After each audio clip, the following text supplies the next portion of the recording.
Hello दोस्तों, तो मैं अंशुमान स्वागत करता हूं आपका इस वीडियो लेक्चर में। इस वीडियो लेक्चर में हम लोग देखने वाले हैं कि एचसीयू का जो एग्ज़ाम होता है, ठीक है, उसमें क्या क्या चीज़ें इंपॉर्टेंट होती हैं, मतलब उसका एलिजिबिलिटी क्राइटेरिया क्या है, उस एग्ज़ाम का पैटर्न क्या है, जैसे मतलब कि उसमें कितने क्वेश्चन आते हैं, कैसे आपको स्ट्रेटेजी अपनी बनानी चाहिए, वो भी हम लोग यहाँ पे डिस्कस करेंगे। और ये देखेंगे कि कितनी नंबर आप सीट्स वहाँ पे होती हैं, ठीक है ना।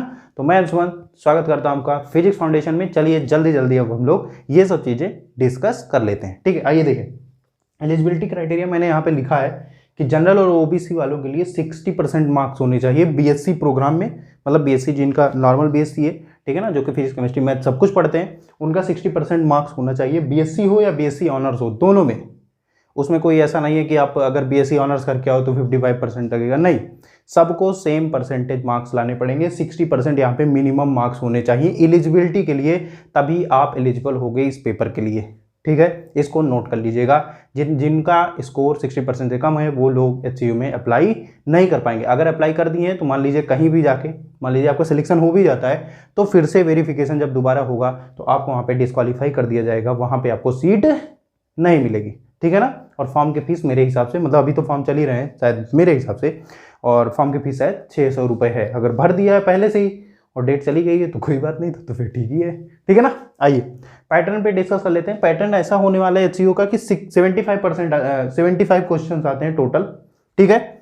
उसमें दो पार्ट होते हैं, ए पार्ट होता है एंड बी पार्ट होता है। ए पार्ट का जो क्वेश्चन नंबर होते हैं, मतलब 25 क्वेश्चन होते हैं ए पार्ट में, बी पार्ट में आपके होते हैं 50 क्वेश्चन, ठीक है।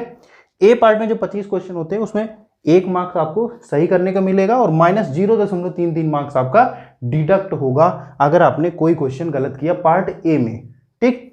बी पार्ट 50 क्वेश्चन का होता है, ठीक है, और इसमें जो है 1.5, मतलब एक क्वेश्चन पे आपको 1.5 मार्क्स मिलते हैं और एक भी मार्क्स आपका नहीं गलत होता है अगर आपने गलत कोई ऑप्शन टिक कर दिया। दोनों ही पार्ट एमसीक्यू होते हैं, मल्टीपल चॉइस क्वेश्चंस होते हैं, ठीक है ना। मतलब कि 4 ऑप्शन दिए रहेंगे, उसमें से एक ऑप्शन आपका सही होगा। टोटल मार्क्स आपका हो जाएगा 125 यहाँ से, ठीक है ना, और यहाँ से आपका 1.5 में अगर आप 50 का गुणा करोगे तो आएगा 75, तो 75 + 25 आपका 100 मार्क्स का टोटल ये एग्जाम होता है। और जो टाइम मिलता है आपको मिलता है 2 घंटे का, ठीक है। तो ये आपका पैटर्न रहेगा एचसीयू के एग्जाम का। और वो कैसे लेंगे, ऑफलाइन लेंगे या फिर मतलब कंप्यूटर बेस्ड होगा एग्जाम, वो तो जिन्होंने फॉर्म भरा होगा वहाँ पे आपका ऑप्शन आया होगा, ठीक है ना। क्योंकि पैंडेमिक चल रहा है तो मेरे हिसाब से सभी एग्जाम जो है कंप्यूटर बेस्ड ही होंगे, ऑफलाइन एग्जाम नहीं होंगे, ठीक है, बिल्कुल सही है। इतना आप समझ गए पैटर्न के बारे में। स्ट्रेटेजी देखिए, सीट्स आप देख रहे हो ना, 56 सीट टोटल आपको एचसीयू में 56 सीट्स मिलती हैं एमएससी फिजिक्स के लिए। और मैं सब्जेक्ट की बात नहीं कर रहा हूँ क्योंकि मैंने और सर्च नहीं किया। एमएससी फिजिक्स में आपको 56 सीट मिलती है, इसी के लिए आप फाइट करते हो, ठीक। स्ट्रेटेजी क्या होनी चाहिए, पेपर जो है वो पहली बात तो इजी भी आएगा, मॉडरेट भी आएगा और हार्ड आएगा।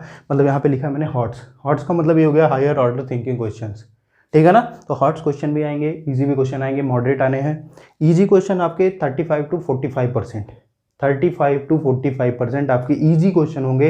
इजी क्वेश्चन होने का मतलब ये है कि या तो वो कॉन्सेप्ट बेस्ड हो सकते हैं, मतलब आपने तुरंत देखा, आपको कॉन्सेप्ट याद है तो आप टिक कर दोगे, पहली चीज़। दूसरी चीज़, इजी का मतलब ये होता है कि फार्मूला बेस्ड, जैसे डायरेक्ट आपको फार्मूले याद हैं और आपने उसको पुट किया और आपको आंसर मिल गया, तो उसको मैं इजी कैटेगरी में रखता हूँ। तो ऐसे क्वेश्चन जो कि फार्मूला बेस्ड हों या किसी कॉन्सेप्ट पे हों और डायरेक्ट तुरंत ही वो आ जाएं, उनको हम लोग इजी क्वेश्चंस में रखते हैं। और वो 35 to 45% तक आते हैं एचसीयू के एग्जाम में, ठीक है ना। एचसीयू हैदराबाद सेंट्रल यूनिवर्सिटी आप कह सकते हो, या इसको यूओएच भी कहा जाता है, यूनिवर्सिटी ऑफ हैदराबाद, ठीक है ना, बिल्कुल सही है।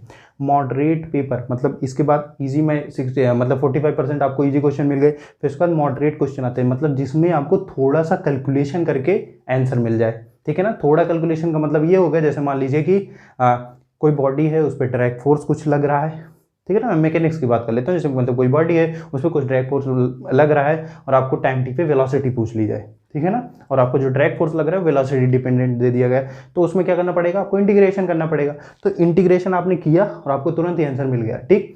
मॉडरेट क्वेश्चन ऐसे होंगे जिनका आपको पता होगा कि ये कैसे सॉल्व होंगे, लेकिन वो थोड़ा सा टाइम टेकिंग होंगे, ठीक। तो ऐसे क्वेश्चन आएंगे 20 to 25%, ठीक। फिर उसके बाद आपके हायर ऑर्डर थिंकिंग क्वेश्चन होंगे, जो कि यहाँ पे मैं लिखा है देखो 30 to 35%। तो डरना नहीं है, जैसे मान लीजिए आपने देखा अरे ये तो क्वेश्चन आ ही नहीं रहा है, ये कौन सा क्वेश्चन दे दिया, तो उसमें डरना नहीं। क्यों? क्योंकि इनका ऐसा पैटर्न ही है कि वो लोग हायर ऑर्डर थिंकिंग क्वेश्चन 30% जरूर रखते हैं, ठीक है ना, जिससे आपका कॉन्फिडेंस बहुत डाउन हो जाए, ठीक, इसीलिए इसकी कट ऑफ भी बहुत कम जाती है। तो आपको क्या करना है, मेरे हिसाब से जो पैटर्न है उसके हिसाब से अगर मैं चलूँ तो पहले आपको करना पड़ता है इजी क्वेश्चन। इजी क्वेश्चन आप देखिए, एक सरसरी निगाह से जितने क्वेश्चन आपसे बनते जा रहे हैं पहले आप उनको बना लें, फिर उसके बाद आप क्या करें, दोबारा फिर से सर्च करने पे चलें। पहले ऐसे क्वेश्चन जो कि तुरंत आ जा रहे हैं या थोड़ा सा आपने देखा और फार्मूला बेस्ड क्वेश्चन उसको तुरंत ही लगा लिया, तो ऐसे क्वेश्चन आप तुरंत ही कर लीजिए, ठीक है। उसमें आप 1 घंटा दे दीजिए, 1 घंटा, सवा घंटा, 1 घंटा 15 मिनट आपने दे दिया, कोई दिक्कत नहीं है, ठीक है। फिर उसके बाद मॉडरेट पे आइए और मॉडरेट क्वेश्चंस को टिक लगाते जाइए कि दोबारा जब मैं पेपर देखूंगा तो इन्हीं क्वेश्चंस को क्या करूंगा, सिर्फ इन्हीं क्वेश्चंस को सॉल्व करूंगा। फिर आपने मॉडरेट क्वेश्चन सॉल्व कर लिया, ठीक है। मॉडरेट क्वेश्चन जब हो गया फिर उसके बाद आपको हायर ऑर्डर थिंकिंग क्वेश्चन पे जाना है, अगर वो आपको आ रहे हैं तो। अगर नहीं आ रहे हैं तो बिल्कुल सही है, आप इजी और मॉडरेट लेवल का ही क्वेश्चन आप ट्राई करें। अगर आपने इतना ही कर लिया तब भी आपका सिलेक्शन हो जाएगा मेरे हिसाब से। मतलब मेरा जो मानना है वो ये है कि अगर आप इसके मतलब 100 मार्क्स में SU सेंट्रल यूनिवर्सिटी जो हैदराबाद सेंट्रल यूनिवर्सिटी है, अगर आपने 100 मार्क्स में से 50+ मार्क्स स्कोर कर दिए तो मेरे हिसाब से आपको एक सीट जरूर मिल जाएगी, ठीक है ना। जिसका 60 पार हो गया वो तो जान लीजिए कि उसकी अंडर 50 रैंक आ जाती है। तो मेरे हिसाब से 50+ marks is the safe score, safe score रहेगा, ठीक है ना। सेफ स्कोर है 50+ मार्क्स मेरे हिसाब से। अब क्या होगा ये मुझे नहीं पता है, लेकिन मेरे हिसाब से 50+ मार्क्स जिसका आता है उसको SU में एक सीट जरूर मिल जाएगी। SU का डिपार्टमेंट ऑफ फिजिक्स बहुत अच्छा है, ठीक है ना। फीस उसकी थोड़ी बहुत ज़्यादा हो सकती है, लेकिन हाँ ये है कि जैसे ऐसा होता है, जैसे मान लीजिए कि आप कहीं भी पढ़े हो, जैसे मान लीजिए अपने कहीं से भी अपने किसी स्टेट यूनिवर्सिटी से या स्टेट के कॉलेज से आपने क्या किया है, BSc आपने किया है, ठीक है। और आपका सिलेक्शन कहीं सेंट्रल यूनिवर्सिटी में, किसी भी सेंट्रल यूनिवर्सिटी में अगर हो जाता है, मतलब BHU हो गया, HCU हो गया, वो हो गया क्या कहते हैं उसको, JNU हो गया, DU हो गया, तो इन सब में अगर मान लीजिए चारों में आपका सिलेक्शन हो जाता है तो आपको ना पहले इत्मीनान से बैठ के खुद से सोचना चाहिए कि कहाँ जाने पे मेरा फ़ायदा होगा, कौन सा सब्जेक्ट मुझे अच्छा लगता है, कौन से डिपार्टमेंट इसमें हैं, उसके हिसाब से आपको डिसाइड करना पड़ता है। जैसे कुछ लोग हैं, मान लीजिए उनका DU में सिलेक्शन हो गया और BHU में सिलेक्शन हो गया, ठीक। उस आदमी को मतलब उस बच्चे को, इस लड़के को क्या है कि उसको इंटरेस्ट है कि मैं एस्ट्रोफिजिक्स में कुछ करूँगा, आगे PhD करूँगा, ठीक है ना। मान लीजिए उसका इंटरेस्ट है, ठीक है। अभी वो जो है कुछ सोचे समझे नहीं, BHU में एडमिशन ले लिया। अब एस्ट्रोफिजिक्स का जो डिपार्टमेंट है वो DU का, दिल्ली यूनिवर्सिटी का डिपार्टमेंट एस्ट्रोफिजिक्स का बहुत अच्छा है, एस्ट्रोनॉमी एंड एस्ट्रोफिजिक्स उसको कहा ही जाता है, ठीक है।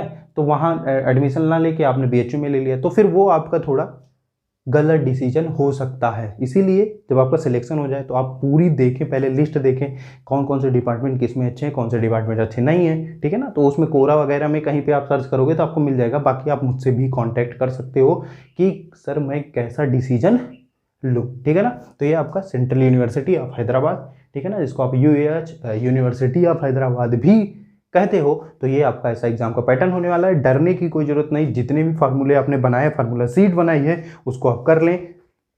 और एक सजेशन और है भैया, प्रीवियस 10 साल का पेपर उठा लो, एक एक क्वेश्चन नेट से सर्च कर लो, बुक से देख लो, कहीं से भी देख दाख के वो 10 साल का पेपर आप सॉल्व कर लीजिए। उसको सॉल्व करने से ये फ़ायदा होगा कि आपको पहली बात तो पता चल जाएगा कि ये किस लेवल के क्वेश्चन पूछते हैं। फिर उसके बाद आप ये चीज़ें डिसाइड कर पाओगे कि कितने % मुझसे बन जा रहे हैं, कितने % नहीं बन रहे हैं, ठीक है ना। तो ये पूरा था HCU के बारे में आपकी डिटेल। नेक्स्ट हम लोग डिस्कस करेंगे अदर सेंट्रल यूनिवर्सिटीज़ के बारे में। तब तक के लिए मैं सुमन आपसे विदा लेता हूँ। धन्यवाद।